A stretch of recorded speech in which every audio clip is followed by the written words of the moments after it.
बिहार में विधानसभा चुनावों को लेकर चर्चा तेज है, लेकिन इस वक्त सबसे ज्यादा चर्चा चुनाव आयोग के मतदाता पुनरीक्षण मामले की हो रही है। सवाल उठ रहे हैं कि बिहार के लोग वोट कैसे डालेंगे, क्योंकि वोट डालने में चुनाव आयोग के नए दिशा निर्देशों के तहत लोगों को काफी मुश्किलों का सामना करना पड़ रहा है।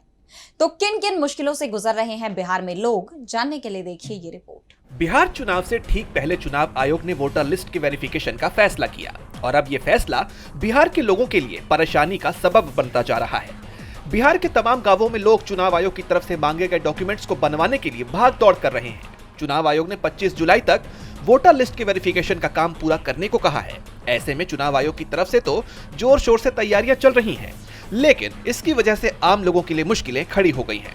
सबसे ज्यादा परेशान वो लोग हैं जिनका नाम सन 2003 की वोटर लिस्ट में नहीं था।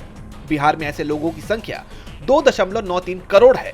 बता दें कि चुनाव आयोग ने कहा है कि जरूरी 11 दस्तावेजों में से कोई एक उनके पास होना जरूरी है, तभी वो वोट डाल पाएंगे। लेकिन विपक्ष चुनाव आयोग पर बीजेपी के इशारे पर काम करने का आरोप लगा रहा है।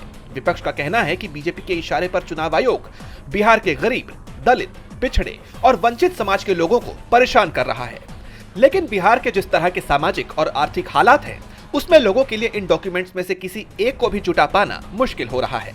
नियमों के मुताबिक इन डॉक्यूमेंट्स को जमा करने में कुछ दिनों से लेकर काफी लंबा वक्त भी हो सकता है।